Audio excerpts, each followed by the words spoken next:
Good morning, Tensor friends. I recently posted a video on the covariant derivative of a contravariant vector component. And I recently ran into the covariant derivative of a covariant component. And I noticed immediately there's a negative sign here, whereas in the other one it's a positive. And I went, what the heck? Where does this come from? So I've been spending some time on this, and there's many different ways to derive why that's negative, but I think this one is the easiest for me to understand, and I wanted to share it with you. All right, so let's get rocking. Now I'll post in the description the other video about the contravariant basis vector. Just want to very quickly review it because we're going to need it. So any vector can be expressed as a linear combination of its components and its basis vectors. In this case, we chose a contravariant, the basis, the vector components, and a covariant basis vector. Now, when we take the directional derivative of this with respect to a coordinate, we have to treat this with the product rule, and we get this expression. And since the derivative of a vector is a vector, this one here can be expressed also as a linear combination of its basis vectors and its components.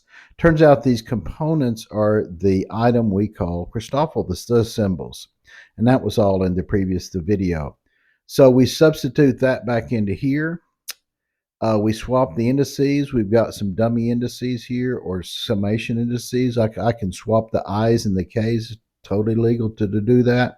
That leaves me EI. Oh, no, I'm just kidding. So I can pull that out, put a parenthesis, and this beast here is called the covariant derivative. All right. So I'm writing it as thus because I don't have the function on my software. So this is telling me that I'm taking the jth derivative of the ith, the coordinate, is giving me the normal directional derivative you would expect, plus this added the piece that accounts for the fact that the basis vectors may be changing as they do in curvilinear space. So that's where we were. Now, let's shift into another type of vector where I could express it as a covariant component and a contravariant, the basis vector, or a covector and a dual basis vector, if you prefer the new terminology, which I know I should, but I'm old. Okay? So now we have this. Let's do the same thing. Let's take a directional derivative, and we get the exact same expression we did a while ago, except that the indices are in different places. Okay? So now let's express this as a linear combination of basis to vectors and some component. We don't know what it is. But in this case, the basis vector has to be a contravariant basis to vector. All right. So now, by the rules of tensor calculus, I have to keep my indices to straight. Is it indexes or indices? Indices. I'm going to say that. Right. So I got a k in the upper. So this, whatever this thing is, this lambda, it's got to have a k in the lower. I got an I here upper. I got to have an I lower, and I got a j lower. So I got a j lower. So it's got to be the format to stay with the rules of the syntax. All right. Now, just like we would have done in the other one, we want to isolate this beast. Okay. So let's take the dot product of both sides with a covariant basis to vector. So we take the dot product on this side and this side. And since this is just a component, we can pull it outside the parenthesis and we're left with this. So what is a covariant basis vector times a contravariant basis vector? Well, you know what that is. That's the Kronecker delta. All right. So we can now isolate this by absorbing the k here. And that just leaves us with IJM. So now we've got this by itself. Now what I'm going to do is put this on this side and this stuff on this side. And at the same time, I'm going to rename m's as k's. That's perfectly legal to do that as long as you're consistent. That's what matters in this syntax of tensor of the calculus that I found. You have to be consistent with free indices like these, and the summation indices when you see them up and lower. All right, so now we have this expression. Okay, so we just talked about this. The product of the covariant times the contravariant is the Kronecker delta. All right, so we're going to differentiate that. Well, the hell you say, why are you doing that? Well, it's going to become clear in a minute. All right, so we take the partial derivative of both sides with respect to a coordinate, xj. And we have to use the product rule, of course.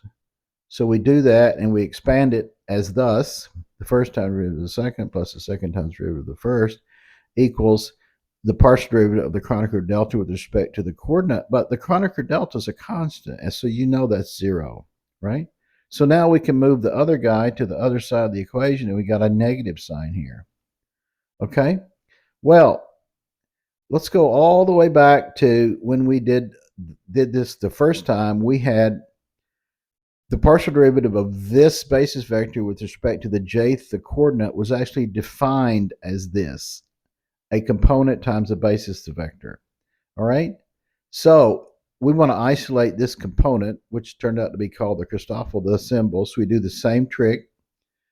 We dot it with a contravariant, the basis the vector, and we get it by itself. And now look at this. This is the one that was before. The unknown, the lambda thing. I'm sorry, a cat just jumped on my head. And you can see in this equation right here, this EK, the partial EI with respect to XJ, this is what this is. Well, and this right here is what this is. So this side, EI, the partial EK, EJ, turns out to be this gamma, and this side turns out to be this lambda. So the lambda is equal to negative of the gamma. So that's where it comes from. So we can just put that right back in, and we wind up with this. The covariant derivative of a covariant component looks exactly like the other one with just a negative sign here. And all you have to remember when you do this is to be careful where the indices are, because in the other one you saw I had an I upper, so I have to have an I upper here. I had a K upper, I have to have a K lower here. And I have the J on the bottom, I have to have J on the bottom here. It's just the inverse of this. So that's really all it was. That's where it came from, this negative sign. All right, so now we got it. Wasn't that fun? I'll see you later.